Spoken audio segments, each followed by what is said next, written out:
സമരം ഇവിടെ ഔപചാരികമായി ഉദ്ഘാടനം ചെയ്യാൻ ഈ പരിപാടിയിൽ പങ്കെടുക്കുന്ന മുസ്ലിം യൂത്ത് ലീഗിന്റെ പ്രവർത്തകർ, ജില്ലാ പ്രവർത്തക സമിതി അംഗങ്ങൾ, മുഴുവൻ മീഡിയ പ്രവർത്തകർ ഉൾപ്പെടെ മെഡിക്കൽ കോളേജിന്റെ കെട്ടിടം തകർന്നുകൊണ്ട് ബിന്ദു എന്ന് പറയുന്ന സഹോദരി 2 മണിക്കൂറോളം വൈകി രക്ഷാപ്രവർത്തനം നടത്തിയതിന്റെ അടിസ്ഥാനത്തിലാണ് ആ സ്ത്രീ അത്യന്തം ദുരന്തപൂർണമായ ഒരു സാഹചര്യം ഉടലെടുത്തത്.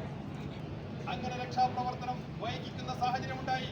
നിങ്ങൾ ഓർക്കണം, കേരളത്തിലെ പിണറായി വിജയന് നവകേരള യാത്ര കടന്നു വരാൻ വേണ്ടി സ്കൂളിന്റെ മതിൽ പോലും പൊളിച്ചു